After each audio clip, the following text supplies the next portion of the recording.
Lili Perrault de Fontenay-le-Comte, Lili Perrault sur la gauche et ça doit être Clément Gabory, la plaque 48, oui je vous confirme, qui s'accroche au coude à coude pour essayer de s'accrocher à la troisième place et pourquoi pas la deuxième sur le finish.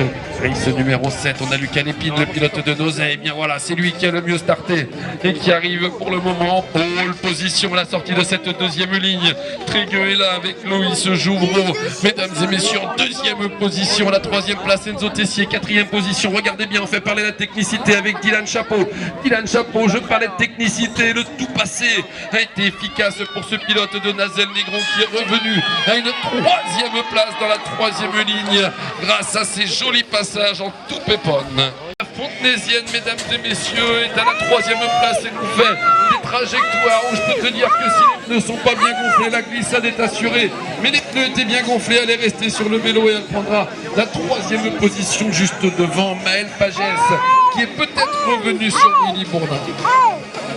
Race numéro 7, et bien la race numéro 7, on a Lucas Lépine, le petit de la famille Lépine, le petit qui a bien grandi maintenant, et bien qui arrive aux avant-postes. À la deuxième place, on a Loïs Jouvreau, Trégueux, deuxième position, La Roche-sur-Yon est là avec Enzo Tessier, la quatrième place. On a Caïs Taillandier qui terminera dans les 4 premières places de cette race numéro 7. Allez, on a la race numéro 8 qui est partie.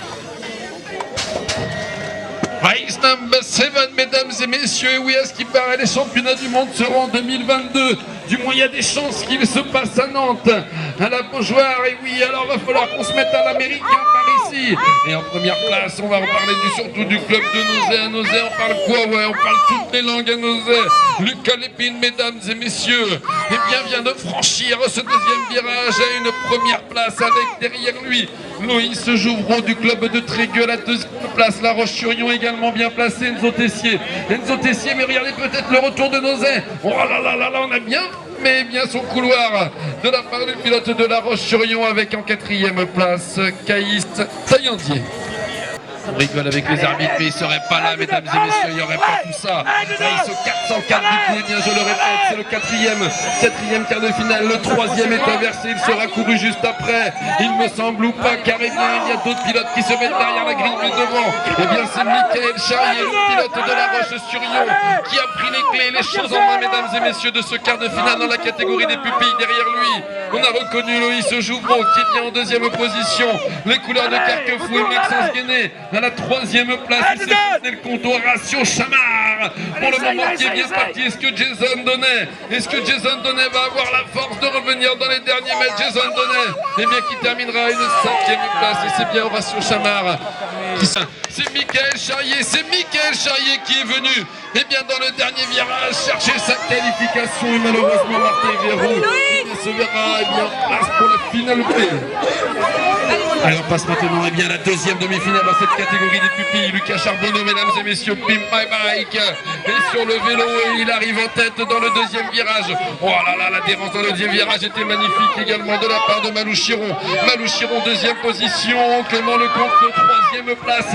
Et la quatrième place, elle est actuellement pour Loïs Jouvreau qui est bien parti pour aller chercher sa qualification. Loïs Jouvreau, mesdames et messieurs, pour la qualif.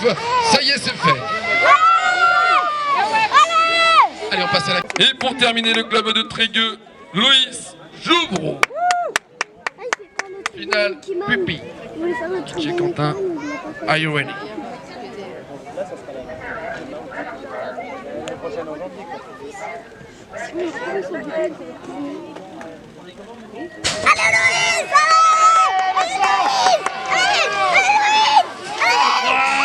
La finale pupille, il y a un pilote qui est parti communément, mesdames et messieurs, c'est Lucas Charbonneau. Le pilote de Fontenay-le-Comte a pris les commandes de cette finale. Emmenant avec lui dans sa roue arrière Malou Chiron.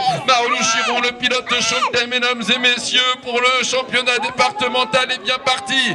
Et il est actuellement en deuxième position. À la troisième place, il y a un retour. Mais quel retour de Maël, sinon la technicité dans la troisième ligne lui a fait bien prendre la troisième position. Alors que devant, eh bien, c'est bien Lucas Charbonneau qui va s'imposer dans cette catégorie des pupilles, suivi de Malou Chiron. Et sur la troisième marche du podium, on aura Maël Zinan.